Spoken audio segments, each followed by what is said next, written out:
കേന്ദ്ര ബജറ്റ് സ്വർണ്ണാഭരണ വ്യാപാര മേഖലയെ സംബന്ധിച്ചിടത്തോളം ഏറെ നിരാശയും വേദനയും ഉണ്ടാക്കുന്നതായി all Kerala gold and silver merchant association സംസ്ഥാന സെക്രട്ടറി അഹമ്മദ് പൂവിൽ പറഞ്ഞു. പാർലമെന്റിൽ അവതരിപ്പിച്ച കേന്ദ്ര ബജറ്റ് ഇന്ത്യയിലെ സ്വർണ്ണാഭരണ വ്യാപാര മേഖലയെ സംബന്ധിച്ചിടത്തോളം ഏറെ നിരാശയും വേദനയും ഉണ്ടാക്കുന്നതായി all Kerala gold and silver merchant association സംസ്ഥാന സെക്രട്ടറി അഹമ്മദ് പൂവിൽ പറഞ്ഞു. കേന്ദ്ര ബജറ്റ് ഇന്ത്യയിലെ സ്വർണ്ണാഭരണ വ്യാപാര മേഖലയെ സംബന്ധിച്ചിടത്തോളം ഏറെ നിരാശാജനകമാണ്. ഒട്ടനവധി നിർദ്ദേശങ്ങളാണ് ഇന്ത്യയിലെ സ്വർണ്ണാഭരണ വ്യാപാര മേഖല കേന്ദ്ര ഗവൺമെൻറ് മുമ്പാകെ സമർപ്പിച്ചിരുന്നത്. അതിലേറ്റവും പ്രധാനപ്പെട്ടത് സ്വർണത്തിൻ്റെ ഇറക്കുമതി ചുങ്കം കുറയ്ക്കുക എന്നതാണ്. നിലവിൽ 15% ഇന്ത്യയിൽ സ്വർണത്തിൻ്റെ ഇറക്കുമതി ചുങ്കം.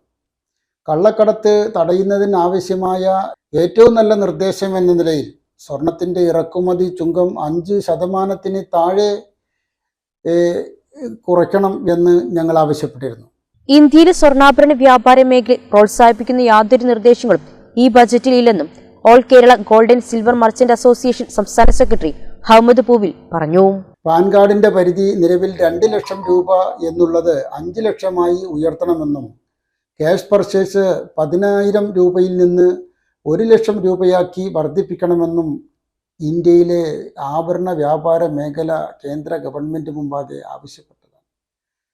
ഇന്ത്യയിലെ സ്വർണ്ണാഭരണ വ്യാപാര മേഖലയെ പ്രോത്സാഹിപ്പിക്കുന്നതിനാവശ്യമായ ഇത്തരത്തിലുള്ള യാതൊരു നിർദ്ദേശങ്ങളും തന്നെ ഈ ബജറ്റിൽ ഇല്ല എന്നത് ഏറെ നിരാശാജനകവും വേദനയുമുള്ളതാണ്.